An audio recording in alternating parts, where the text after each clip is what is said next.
Video নিয়ে চলে এসেছি। তোমরা অনেকেই বারবার জানতে চাইছো যে আমাদের জবা গাছগুলোতে কিছুতেই ফুল আসছে না, কি করব।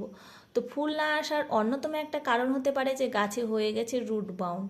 তো গাছে যদি রুট বাউন্ড হয় তাহলে কিন্তু তোমরা গাছে ফুল পাবে না। তো গাছে রুট বাউন্ড হয়ে গেলে কিভাবে লক্ষ্য করবে, সেটা লক্ষ্য করার একমাত্র কারণ হলো গাছে তোমরা যখন জল দিবে, জল দেওয়ার পর যদি দেখো যে গাছের গোড়ার মাটি খুব তাড়াতাড়ি শুকিয়ে যাচ্ছে, তখন ভাববে যে তোমাদের গাছে রুট বাউন্ড হয়েছে, গাছটার রিপটিংয়ের প্রয়োজন।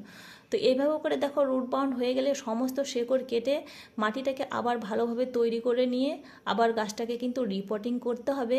তো আমার এই গাছটার রুট বাউন্ড হয়ে গেছিলো, তাই আজকে রিপোর্টিং করেছি। আর খাবার হিসাবে আমি এখানে নিয়েছিলাম এমপিকে, সর্ষে খোল, নিম খোল, হাড় গুঁড়ো, শিংকুচি আর একটুখানি নিয়েছিলাম ফাঙ্গিসাইড। ফাঙ্গিসাইডটা দেওয়ার একটাই কারণ, এখন যেহেতু বর্ষাকাল, ফাঙ্গাসের প্রবলেম হতে পারে, তার জন্য এই ফাঙ্গিসাইডটা দিয়েছি। তো এইভাবে করে করে দেখো, অবশ্যই 7 দিনের মধ্যে ভালো রেজাল্ট পাবে। তো ধন্যবাদ। যদি ভালো লেগে থাকে তো লাইক, শেয়ার, কমেন্ট অবশ্যই করবেন।